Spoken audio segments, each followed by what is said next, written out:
किस मुद्दे पर चर्चा हो रही है, उसके लिए जुड़ेंगे हमारे साथ स्टेट एडिटर आदित्य नामदेव जी। धन्यवाद प्रगति। छत्तीसगढ़ की राजनीतिक सरगर्मियां काफी तेज हो गई हैं। नए राज्यपाल विश्वभूषण हरिचंदन रायपुर पहुंच चुके हैं और सबसे बड़ी बात है, देखिए 8वें राज्यपाल के रूप में कल सुबह 11:30 बजे छत्तीसगढ़ का जो राजभवन है, दरबार हॉल, वहां वो शपथ लेंगे। लेकिन सवाल अभी भी कई शेष हैं। क्या आरक्षण संशोधन विधेयक पर नए राज्यपाल हस्ताक्षर करेंगे? क्या राज्यपाल राजभवन और राजभवन की सरकार के साथ जो दूरियां हैं, राजभवन गवर्नमेंट वर्सेस जो गवर्नर जो हुआ था, क्या उसमें कुछ तल्खियां कम होंगी? क्या मुख्यमंत्री आगे जाकर फिर से बात करेंगे आरक्षण संशोधन विधेयक को लेकर? क्योंकि वो बिंदु है जिसके चलते दूरियां काफी बढ़ गई हैं राजभवन और सरकार के बीच में। तो राज्यपाल पहुंच चुके हैं स्टेट हैंगर में, मुख्यमंत्री भूपेश बघेल और उनके अलावा विपक्ष के जो साथी हैं सभी लोगों ने उनका स्वागत किया। 8वें राज्यपाल के रूप में कल वो 11:30 बजे शपथ लेंगे। सबसे बड़ी बात है, देखिए लंबा राजनीतिक अनुभव है।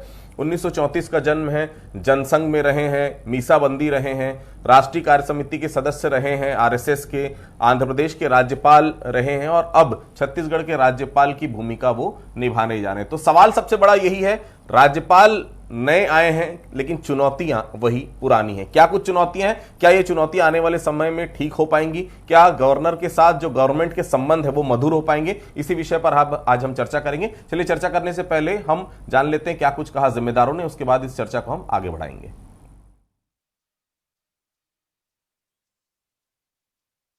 नए राज्यपाल विश्वभूषण हरिचंदन जी नए राज्यपाल के रूप में आज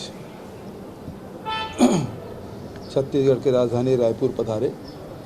कल उनका ओथ सेरेमनी होगा जिसमें सभी लोग उपस्थित होंगे और 1 तारीख हमारा विधानसभा बजट सत्र शुरू होगा। उसमें पहला उनका अभिभाषण राज्यपाल के अभिभाषण के रूप में उनका होगा। अनुभवी राजनेता हैं, 5 बार विधायक और अनेक विभागों के मंत्री भी रहे। राज्यपाल के रूप में उन्होंने सेवाएं दी है, तो उनका अनुभव का लाभ छत्तीसगढ़ को मिलेगा। तो सुना आपने क्या कुछ कहा मुख्यमंत्री भूपेश बघेल ने। हम कोशिश करेंगे कि इसके बाद विपक्ष की भी बाइट आपको सुनवाएं कि क्या कुछ कहा था इस पूरे विषय को लेकर धर्मलाल कौशिक ने, क्योंकि पक्ष और विपक्ष, लेकिन राज्यपाल तो सभी के होते हैं।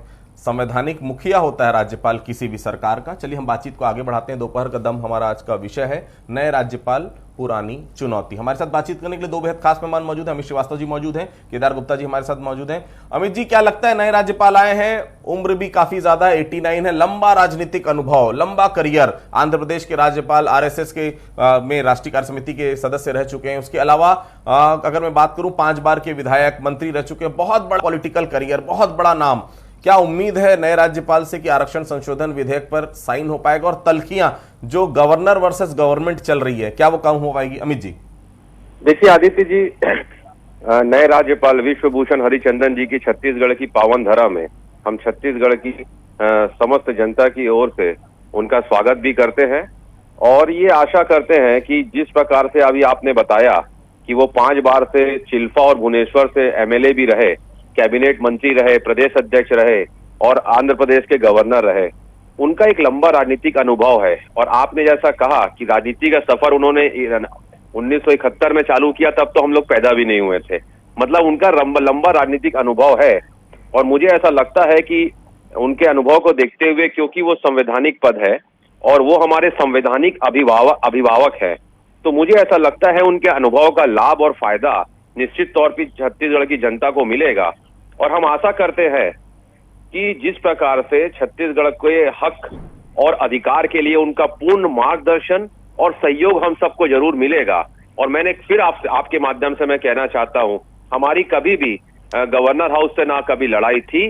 पहले भी हमने कहा था कि पूर्व गवर्नर हमारी बड़ी बहन की तरह है और आज जब नए राज्यपाल आ रहे हैं छत्तीसगढ़ की पावन धरा पे हम उनका स्वागत करते हैं। अमित जी, लेकिन जो टिप्पणियां हुई थी वो टिप्पणियां छत्तीसगढ़ के लिए अच्छी नहीं थी। जिस प्रकार से टिप्पणियां राज्यपाल के लिए सामने आई थी, कुछ मंत्रियों के द्वारा, कुछ नेताओं के द्वारा, वो छत्तीसगढ़ के परिप्रेक्ष्य में अच्छा नहीं था। अमित जी, ऐसी टिप्पणियां कभी राज्यपाल के लिए हुई नहीं है और महिला राज्यपाल, आदिवासी राज्यपाल, और कहीं ना कहीं जो टिप्पणियां हुई थी वो जरूर थोड़ा सा दुखी करी है पूरी छत्तीसगढ़ की जनता को। फिलहाल चलिए पहले धर्मलाल कौशिक ने क्या कहा इस पूरे विषय पर हम सुनवाते हैं आपको, फिर मैं केदार गुप्ता जी के पास चलूंगा। जी, छत्तीसगढ़ के हमारे नए राज्यपाल जिनका हमने अभी स्वागत किया है, अभिनंदन किया है,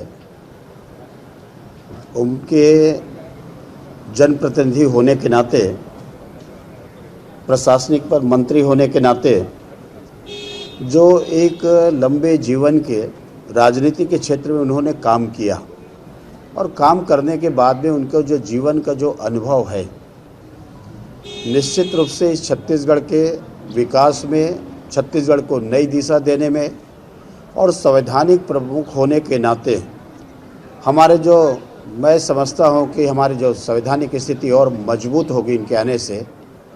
हम महामहिम का यहाँ पर अभिनंदन करते हैं, स्वागत करते हैं। तो सुना आपने क्या कुछ कहा धर्मलाल कौशिक जी ने। केदार जी, आप जुड़े हुए हैं मेरे साथ, 8वें राज्यपाल के रूप में कल 11:30 बजे शपथ लेंगे। अभी भी तल्खियां बहुत हैं, क्या उम्मीद करें, क्योंकि आरक्षण का विषय न तो भारतीय जनता पार्टी का है न कांग्रेस का, ये छत्तीसगढ़ की जनता का है और जब तक आरक्षण संशोधन विधेयक में साइन नहीं हो जाता तब तक यहां की जनता को आरक्षण का लाभ नहीं मिल पाएगा। उम्मीद कुछ करें केदार जी?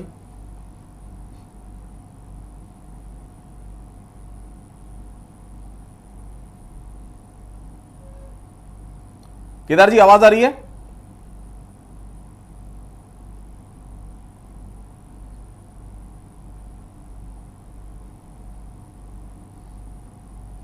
ठीक है, तो फिर से केदार जी से जोड़ने की हम कोशिश करेंगे। अमित जी, बहुत उम्मीद है छत्तीसगढ़ की जनता को कि आप लोग, बिल्कुल देखिए केदार जी हमारे साथ जुड़ गए। केदार जी के पास मैं पहले चलूंगा। केदार जी, उम्मीद है छत्तीसगढ़ की जनता को और हम सबको उम्मीद है, क्योंकि आरक्षण का विषय ना तो भारतीय जनता पार्टी का ना कांग्रेस का, क्या उम्मीद करें आरक्षण संशोधन विधेयक पर कम से कम हस्ताक्षर हो जाएंगे? केदार जी देखिए, राज्यपाल जी संविधान के रक्षक होते हैं, पालक होते हैं और राज्य के भी वो पालक हैं। लोकतंत्र में संविधान से बड़ा कोई नहीं होता है और संवैधानिक रूप से जो भी चीजें सामने आएगी, मुझे ऐसा लगता है कि राज्यपाल जी राज्य के हित में काम करेंगे और साथ में संविधान, कहीं पर संविधान की रक्षा हो, संविधान टूटे ना और संविधान से ऊपर कोई चीज ना हो, इसका भी पालन करना राज्यपाल महोदय का काम होता है। और जो भी चीजें आएंगी, पहले राज्यपाल जी के बारे में महामहिम उनके आगे लगता है और जब अनुसुईया उइके जी थी यहाँ पर महामहिम, तो कांग्रेस पार्टी ने राजनीतिक रूप से ऐसे ऐसे बयान दिए कि वो कठपुतली है और राजभवन कठपुतली बन गया है। राजभवन का ऑफिस भाजपा कार्यालय से चलता है, बोर्ड भी लगा है जो आज भी लगे। राज्यपाल बदल गए पर वो बोर्ड आज भी शहर में लगे हैं कि राजभवन इधर है, क्या वो बोर्ड बदले जाएंगे? तो इनकी जो मंशा शुरू से रही है, संविधान के ऊपर इनकी कोई मदद कर दे, ऐसा संभव है? भाई, आप 50% से ज्यादा लेना चाहते हैं आरक्षण, तो आर्टिकल 9 के अनुरूप आपने सारी व्यवस्थाएं बनाई है क्या? उसके अनुरूप तो वो भेजा है क्वांटिफाइबल डाटा, आज तक आपने नहीं भेजा। आरक्षण का प्रमुख आधार है क्वांटिफाइबल डाटा और माननीय राज्यपाल जी बार बार क्वांटिफाइबल डाटा को मांगते रहे पर इन्होंने दिया नहीं। ये कानूनी प्रक्रिया को बिना पूरा किए वो चाहते हैं कि ये यहाँ पर लागू हो जाए ताकि हाईकोर्ट में जाकर फिर से स्टे मिल जाए। यहाँ से पास होने के बाद हाईकोर्ट से स्टे हो जाएगा और इन्हीं के लोग जाएंगे, जैसे पहले भी गए थे इन्हीं के लोग जिन्हें उपरीत किया गया और हाईकोर्ट से स्टे लेकर आ गए। तो मैं समझता हूँ कि संवैधानिक प्रक्रिया के अनुरूप अगर ये आरक्षण पास होता है और आगे बढ़ता है तो ये लंबे समय तक प्रदेश की जनता को, आदिवासी भाइयों को, ओबीसी वर्ग को, पिछड़ा वर्ग को, सबको मिलता रहेगा।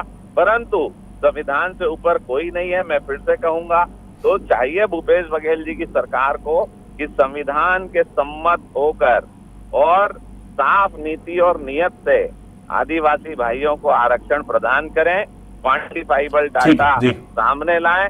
आज सामान्य वर्ग के लोग बोलते हैं 4% को मिल रहा है, वो कम है। आज मैं कहूंगा कि जिनको आपने 16 से 13% कर दिया, वो कहता है हमको 16% मिलना चाहिए।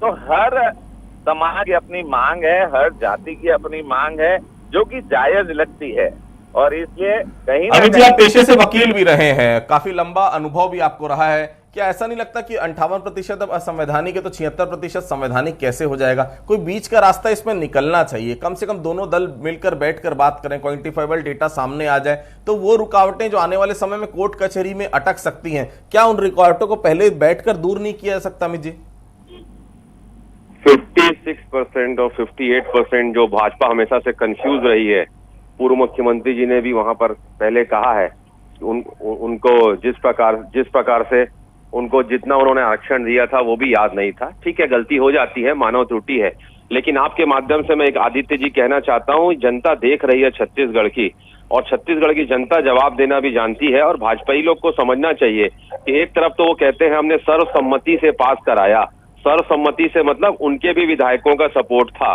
और बाहर जाके एक भी व्यक्ति गवर्नर हाउस आज तक नहीं गया कि उसे पास कर दिया जाए। तो इनका दोहरा चरित्र जो है वो जनता के समक्ष आ चुका है, और छत्तीसगढ़ की जनता इन्हें माकूल जवाब भी देगी। खैर आदित्य जी, आज क्वांटिफाइबल डेटा नए राज्यपाल के समक्ष रखा जाएगा क्या अमित जी? धारा पे हम उनका स्वागत करते हैं, और मुझे इसके आगे कुछ भी नहीं कहना। अमित जी, क्वांटिफाइबल डेटा क्या रखा जाएगा क्या राज्यपाल के सामने या विधानसभा के समक्ष? देखिए, पिछले बार भी जब महामहिम जी ने 10 सवाल पूछे थे, ऐसा कोई प्रावधान नहीं था, लेकिन फिर भी हमने 10 सवालों का जवाब दिया था।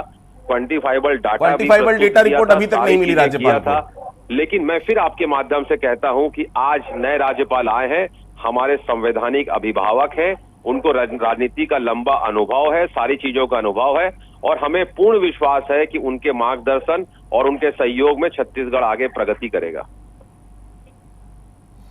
तो देखिए, छत्तीसगढ़ प्रगति करेगा, उम्मीद है, और उम्मीद हम सभी करते हैं कि गवर्नर वर्सेस गवर्नमेंट के बीच जो तल्खियां बढ़ रही थी, नए राज्यपाल के आने के बाद तल्खियां कम होंगी। लंबा राजनीतिक अनुभव है। देखिए, 1971 से राजनीति शुरू की, 1934 का जन्म है, 89 साल के हो चुके हैं, और 89 साल में करियर इतना लंबा है। 5 बार के विधायक, कैबिनेट मंत्री, प्रदेश अध्यक्ष, उसके बाद आंध्र प्रदेश के राज्यपाल, छत्तीसगढ़ के राज्यपाल। उम्मीद यही है कि बीच का कोई रास्ता निकले, दोनों ही दल बैठकर बात करें, क्योंकि वैसे भी राज्यपाल संवैधानिक प्रमुख होते हैं किसी भी सरकार के, आपस में बैठकर बातचीत करें और बीच का रास्ता निकालें, ताकि छत्तीसगढ़ के लोगों का जो आरक्षण नहीं मिल पा रहा है या किसी कारण से रुका हुआ है, कम से कम उस आरक्षण का लाभ आम जनता को मिल पाए। आप लोग हमारे साथ जुड़े, आप सभी लोग का बहुत बहुत धन्यवाद। तो दोपहर के दम में इतना ही। बाकी खबरों के लिए आप बने रहिए बंसल न्यूज के साथ।